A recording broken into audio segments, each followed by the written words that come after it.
Bismillahirrahmanirrahim. Assalamualaikum warahmatullahi wabarakatuh. Alhamdulillahirabbil alamin. Shalatu wassalamu ala sayyidina Muhammadin wa ala alihi wa sahbihi ajmain.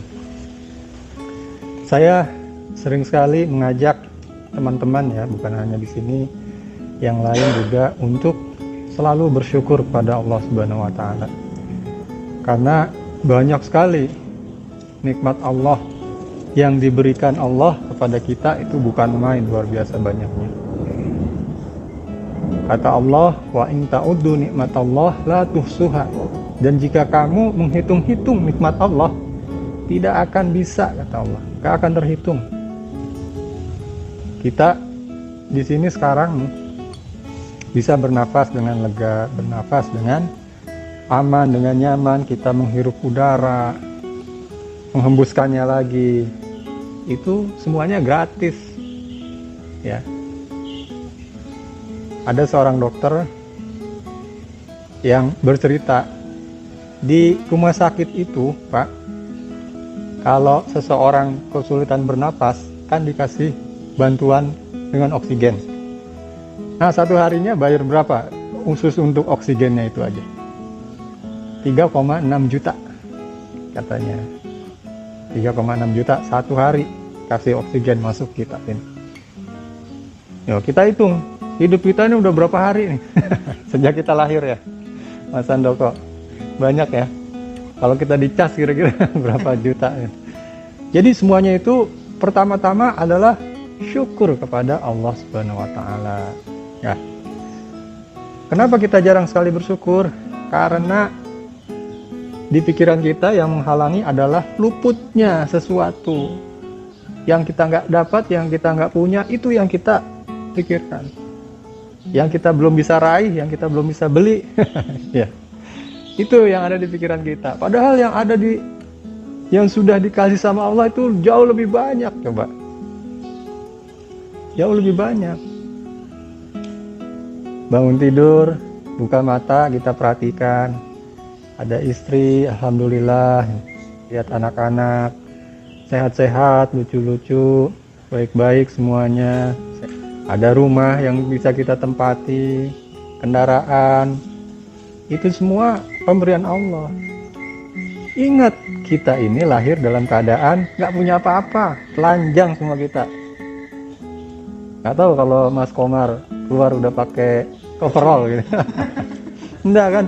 Mesti semua nggak punya pakaian, semua nggak punya apa-apa gitu. Kita ini apa gitu, lahir jebret gitu, nggak punya apa-apa. Kita bergantung pada orang tua, yang kita bisa cuma nangis, lapar nangis, pipis nangis, ada sakit nangis, nggak nyaman nangis, itu aja sudah. Nggak bisa apa-apa, nggak bisa cari makan, nggak bisa.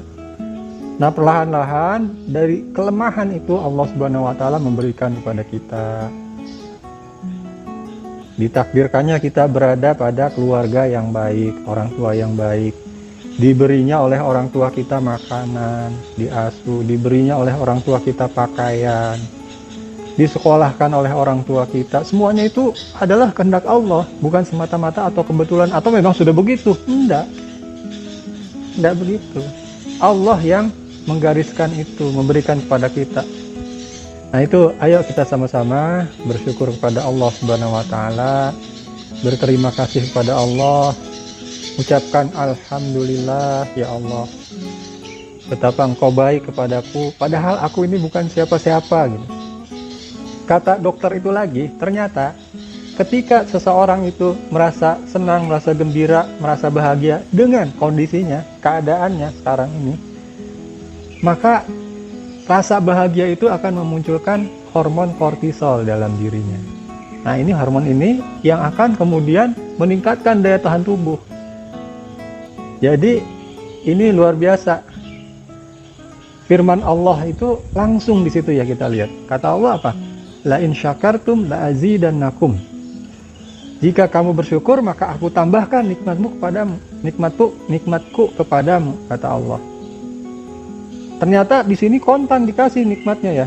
Ketika kita bersyukur, berterima kasih, merasa bahagia, ya Allah terima kasih, langsung tubuh kita membuat hormon kortisol dan kemudian meningkatkan daya tahan tubuh. Itu merupakan satu bukti dari firman Allah tersebut, ditambahkan nikmatnya. Jadi mari pertama-tama kita bersyukur kepada Allah Subhanahu wa taala atas segala apa yang diberikannya kepada kita. Ya. Pekan kemarin kita bicara mengenai makna syahadatain ya. Masih ingat nggak teman-teman? Jadi yang pertama yang saya sampaikan adalah bahwa ketika kita mengucapkan dua kalimat syahadat atau syahadat, itu artinya kita bukan sekedar menyatakan ya, tetapi juga berjanji dan bersumpah. Apa yang kita janjikan, kita nyatakan dan sumpah itu, yaitu dua hal. Yang pertama mengenai ketuhanan, yang kedua mengenai kerasulan Muhammad SAW. Yang ketuhanan apa? Yaitu kita tidak akan menjadikan sesuatu yang lain selain Allah sebagai yang kita sembah. Ilah ya. La ilaha illallah. Tidak ada ilah kecuali Allah. Ilah ini adalah sembahan, sesuatu yang kita sembah. Apa itu sembahan? Apa itu yang kita sembah? Kapan sesuatu itu dikatakan disembah oleh seorang manusia? Yaitu sesuatu yang mempunyai ciri-ciri dalam diri manusia ketika ada 4 ya. Pertama, manusia itu merasa tentram kepadanya, sakana ilaih. Yang kedua, dia merasa terlindungi olehnya. Yang ketiga, dia merasa rindu, kangen, hatinya terpaut terus nih sama ini. Yang keempat, merasa cinta kepadanya. Sehingga keempat hal ini menimbulkan ketaatan, ketundukan, kepatuhan kepada sesuatu itu. Taat, tunduk, patuh, dan mengagungkan sesuatu itu sekaligus merendahkan diri di hadapannya. Nah ini ya, inilah kita dikatakan mengilahkan sesuatu itu.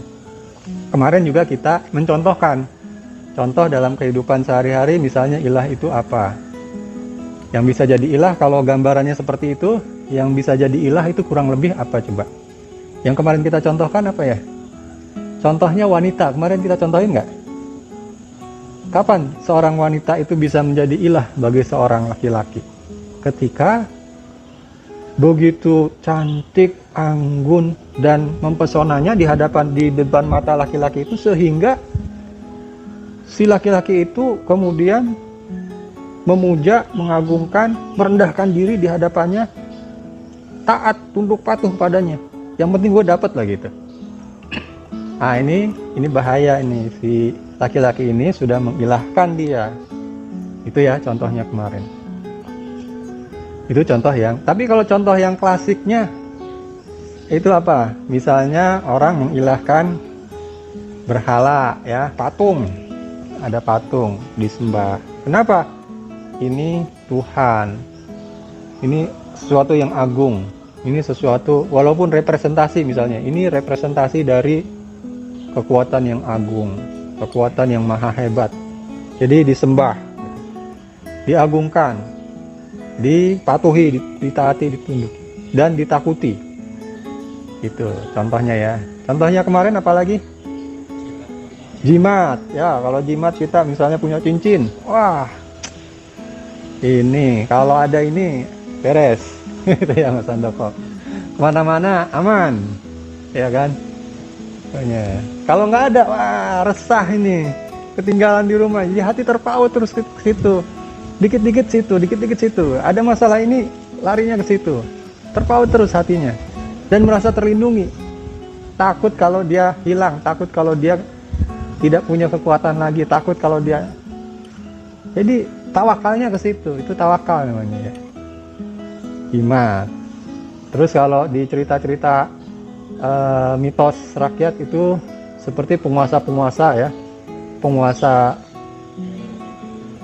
Laut Selatan ya, Roro Kidul, karena dipercaya menguasai, bisa memberikan rizki atau bisa menahan rizki atau bisa menyelamatkan dan juga bisa mencelakakan, maka kemudian dia diagungkan, dikasih upacara-upacara, disembah, ya seperti itu ya, ditakuti, ditaati, dipatuhi.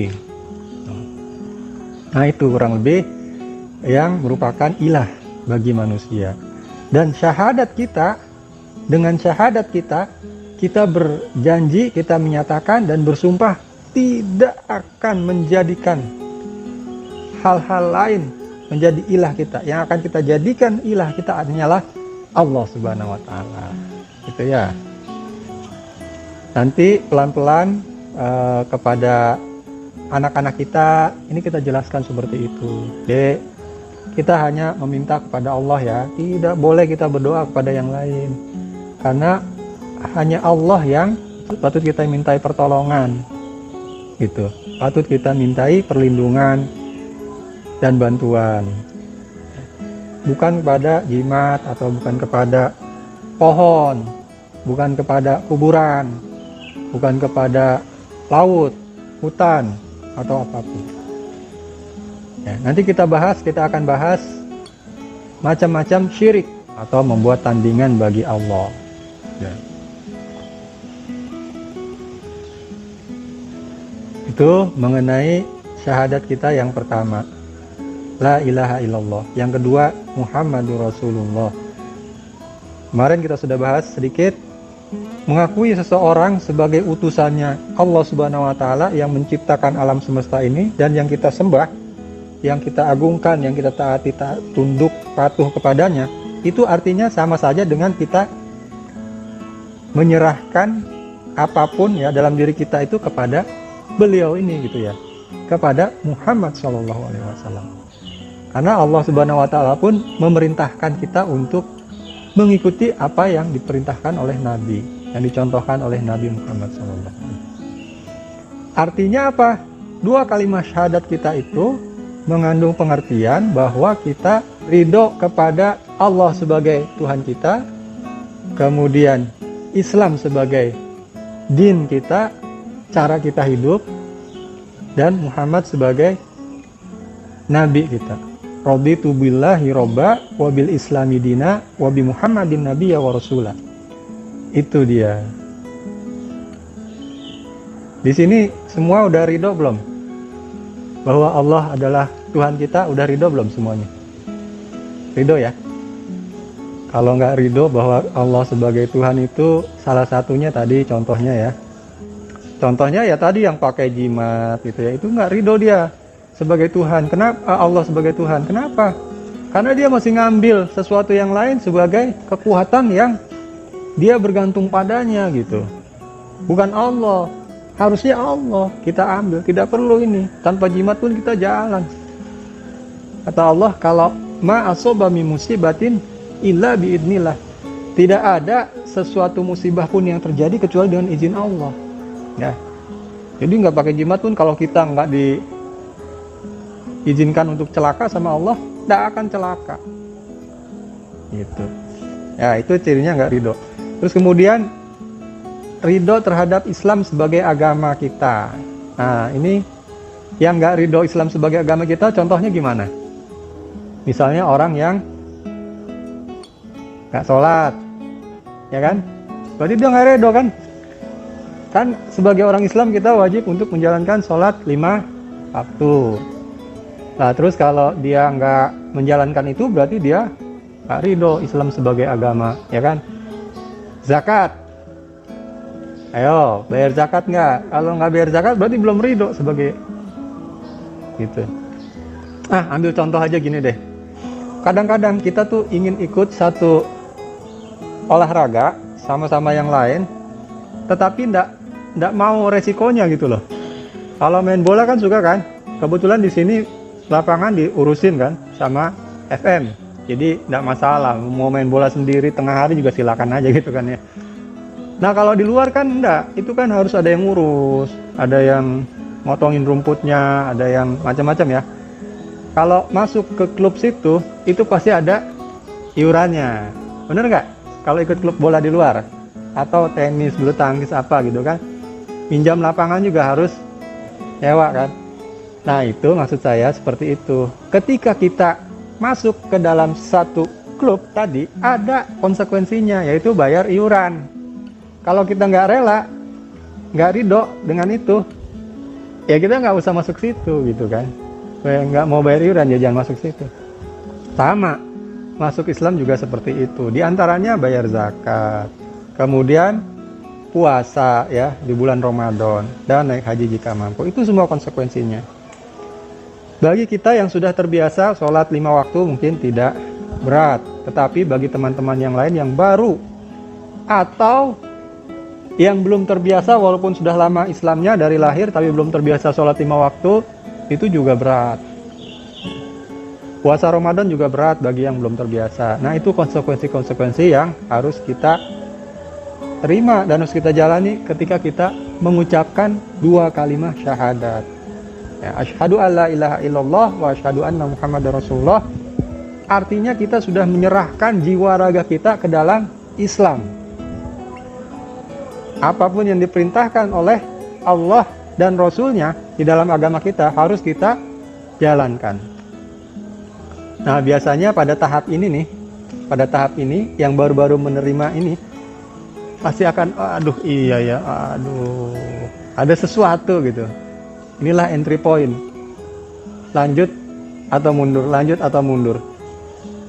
Kadang-kadang kan gitu, mau lanjut kayaknya berat, banyak yang harus ditinggalkan nih, gitu. Banyak yang harus ditinggalkan, apalagi yang tadinya masih suka, misalnya mabuk-mabukan, masih suka perempuan ya, maksudnya ya semua suka perempuan maksudnya, tapi maksud saya ya itulah ya, tahu ya. Main perempuan. Ada yang lain. Terus masih suka maksiat lah ya. Itu pasti ada sesuatu, berat nih kalau mau Islamnya bener kayak begini, banyak yang ditinggalkan nih. Gitu, berat nih. Ya. Tapi mau mundur juga takut masuk neraka. Akhirnya ada di tengah-tengah aja nih. Dibilang Islam tapi sholatnya jarang-jarang dilakukan gitu.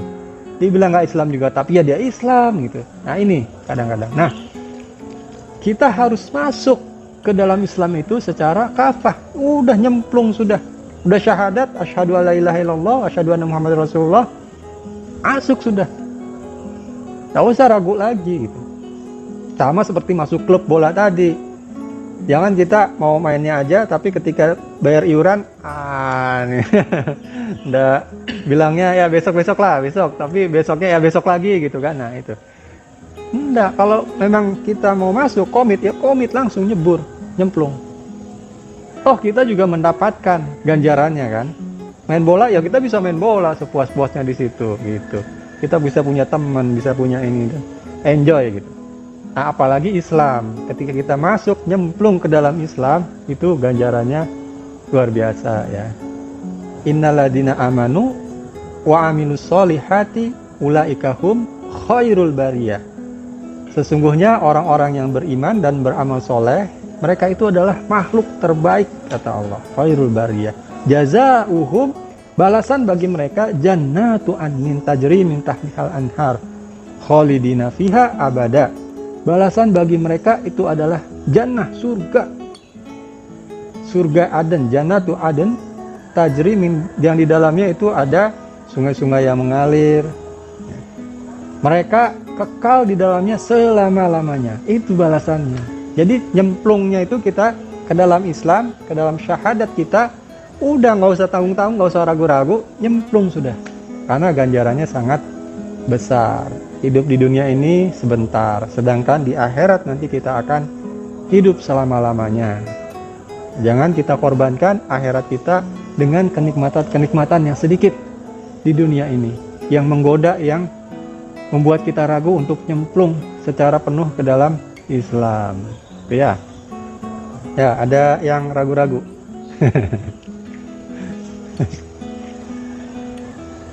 Atau ada yang masih maju mundur?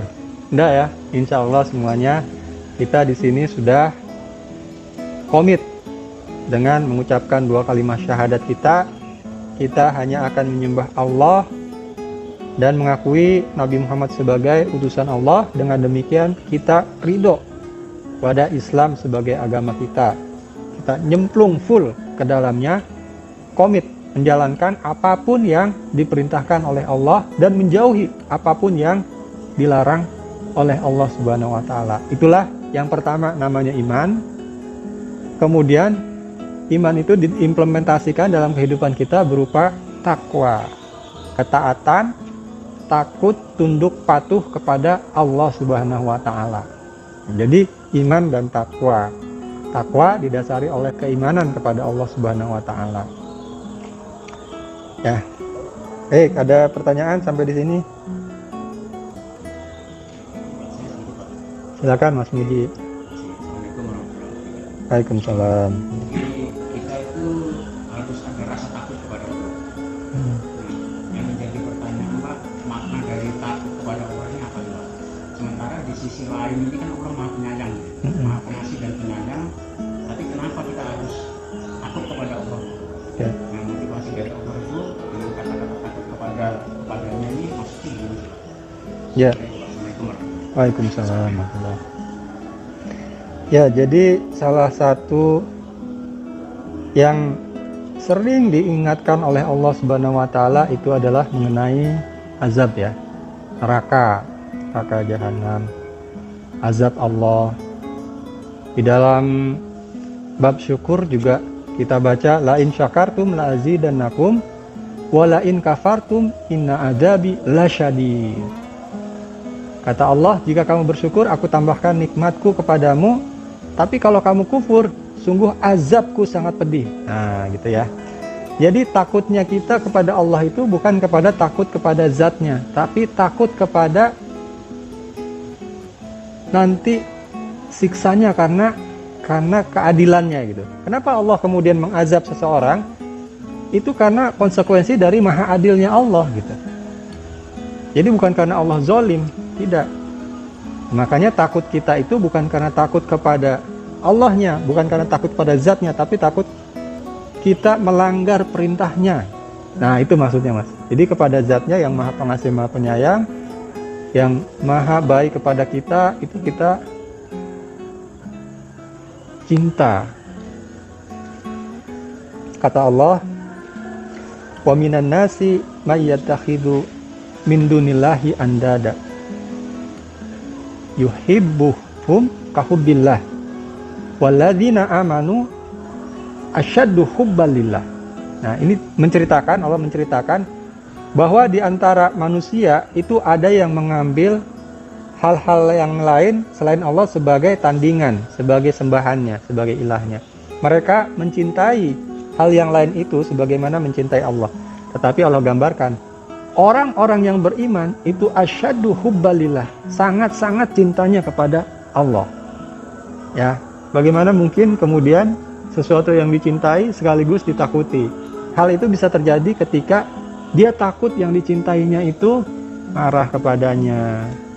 Dia takut yang dicintainya itu tidak mau melihatnya. Dia takut yang dicintainya itu nyuekin gitu. Bahkan memberikan hukuman kepadanya. Itu Mas. Jadi takutnya itu karena takut kita melanggar apa yang dilarang ataupun tidak melaksanakan apa yang diperintahkan oleh Allah Subhanahu wa taala. Innamal mu'minuna alladzina idza dzukirallah wajilat qulubuhum. Sesungguhnya orang-orang yang beriman itu, kata Allah, ketika disebut nama Allah maka bergetar hatinya. Wa idza tuliyat 'alaihim ayatihi zadathum imana. Ketika dibacakan kepadanya ayat-ayat Allah, maka bertambah keimanannya. Nah, coba maknanya apa kalau kita disebut nama sesuatu kemudian bergetar hati kita? Itu apa coba? Tanda-tanda apa? Tanda-tanda cinta yang sangat takjub. Cinta takjub yang sangat ya mengagungkan, pokoknya sesuatu banget lah gitu. Kalau cinta kepada wanita aja ya, itu sama seperti itu. Sebut namanya waktu SMA dulu ya. Si dia sebut namanya, apa deh ngomongin dia gitu. Itu cinta kepada manusia, kepada lawan jenis ya. Ini cinta kepada sesuatu yang maha agung, yang maha besar, maha hebat. Itu unsur itunya ada. Jadi ketika disebut nama, kalau belum ada, ayo kita munculkan dengan apa? dengan mengenal Allah Subhanahu wa taala. Nanti kita pelan-pelan akan kita ke sana ya, mengenal Allah Subhanahu wa taala. Kedudukannya, sifat-sifatnya, ciptaannya, keagungannya. Semakin orang mengenal Allah, akan semakin cinta, taat, dan tunduk patuh kepadanya. Mungkin demikian ya pada hari ini. Semoga Allah Subhanahu wa taala meridhoi kita semua dan semoga bermanfaat. Kurang lebih saya mohon maaf atas segala kesalahan. Billahi taufiq wal hidayah. Assalamualaikum warahmatullahi wabarakatuh.